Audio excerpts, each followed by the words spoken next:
এক বাটি মুড়ি আর অল্প বেসন দিয়ে এইভাবে একটা স্ন্যাক্স বানানো যায়, না দেখলে বিশ্বাস হবে না। খেতে খুব সুন্দর লাগে। এই শীতকালে সকাল সন্ধ্যা বিকাল যখন ইচ্ছা এটা বানিয়ে খেতে পারেন।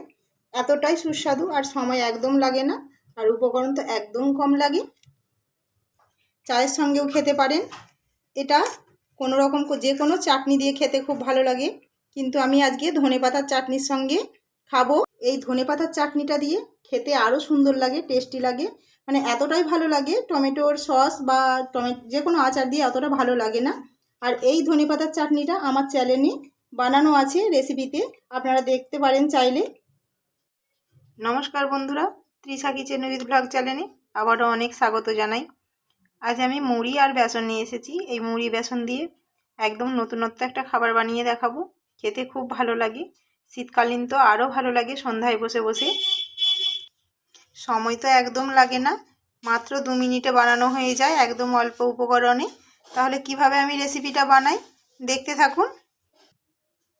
আমি এখানে একটা গর্ত বাটি নিয়েছি। বাটির মধ্যে আমি আগে বেসনটা দিয়ে দেবো।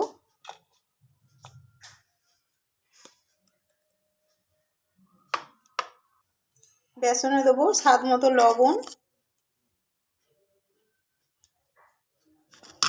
এবার দেবো জল, অল্প অল্পই জল দেবো।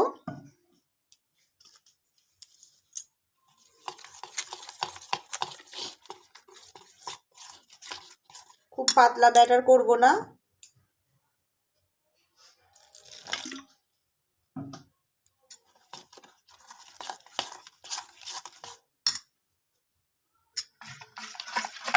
ব্যাটারটা তো আমি রেডি করে নিয়েছি, ঘনত্বটা একবার দেখে নিন। আমি খুব পাতলা করিনি, একটু ঘনটা বেশি আছে, গাঢ় ভাবটা। আমি এখান থেকে 3 চামচ থেকে 4 চামচের মতো ব্যাটার তুলে নেবো এই বাটিতেই, যে বাটিতে বেসন ছিল।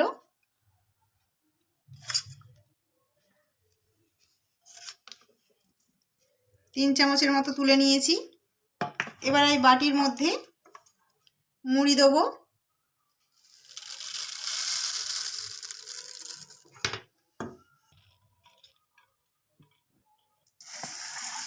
ভালো করে বেসনটার সঙ্গে মুড়িটা মেখে নেব।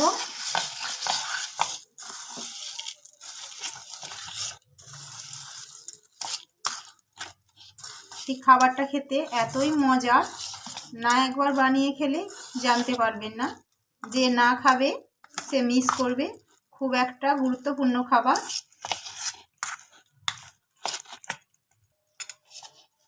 খুবই একটা মজাদার খাবার। চেষ্টা করবেন একবার হলেও এই রেসিপিটা বানিয়ে খাওয়ার। মাখা তো হয়ে গেছে, এবার আমি এতে কিছু উপকরণ দেবো। এবার দেবো একটা বড় সাইজের পেঁয়াজ কুচি, 2টো লঙ্কা কুচি, কাঁচা লঙ্কা, অর্ধেকটা টমেটো কুচি,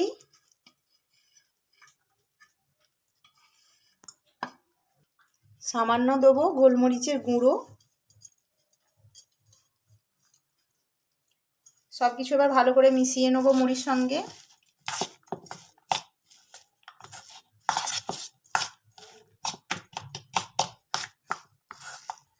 এখানে আমি আরও একটা গর্ত বাটি নিয়েছি। বাটির মধ্যে আমি একটা ডিম ফাটিয়ে নেব।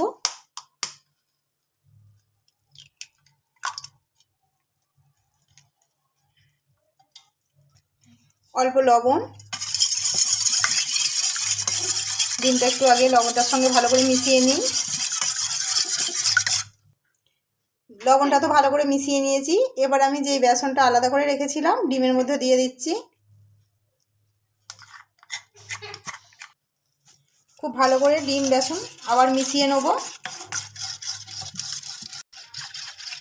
বেসন ডিমটা খুব ভালো করে মিশিয়ে নিয়েছি। এবার এই বেসন ডিমের মধ্যে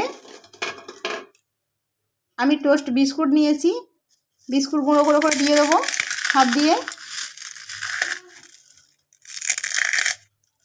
বেশি না দিলেও হবে, আমি 2টো দেবো।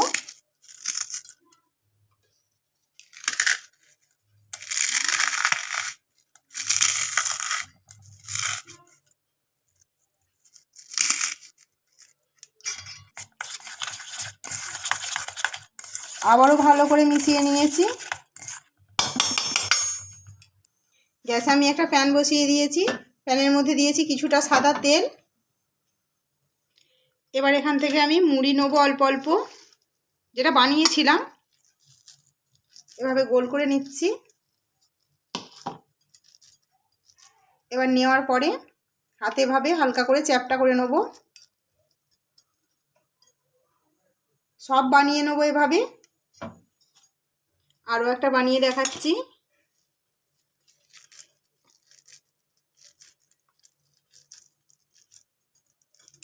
আবারও চ্যাপটা করে নেব। খুব চাপ দেওয়া যাবে না, খুব বেশি করে চাপ দিলে তাহলে ভেঙে যাবে। সবগুলো রেডি করে ফেলেছি। কতটা সুন্দর লাগছে দেখতে, যেন মনে হচ্ছে এখনই খেয়ে নিই। এবার আমি ভেজে নেবো। এবার ভেজে নেওয়ার পালা। এবার একটা করে নেব, এভাবে ব্যাটারটার মধ্যে ডুবিয়ে নেব, কোট করে নেব। তেলটা তো গরম হয়ে গেছে, এবার তেলের মধ্যে দিয়ে দেবো।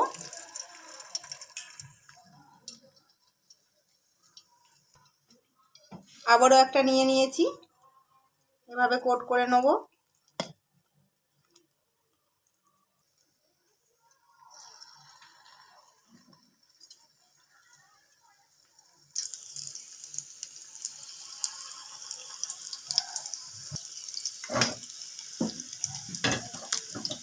এবার উল্টে দেবো।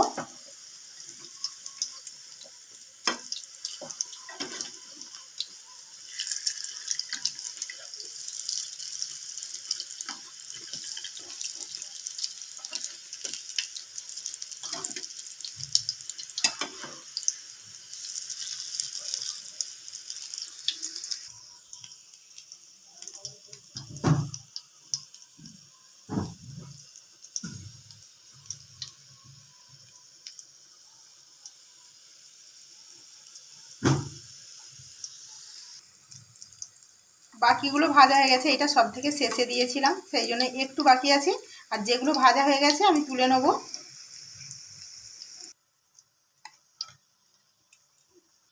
সব থেকে ভালো কথা বন্ধুরা, এগুলো ভাজতে কিন্তু একদম তেল বেশি লাগে না, মানে তেল এর ভেতরে নেই, তেল টানেই নি।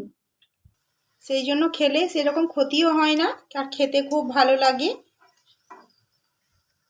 সকালে বিকালে যখন ইচ্ছা মনে হবে তখনই বানিয়ে খেতে পারেন, সন্ধ্যায়।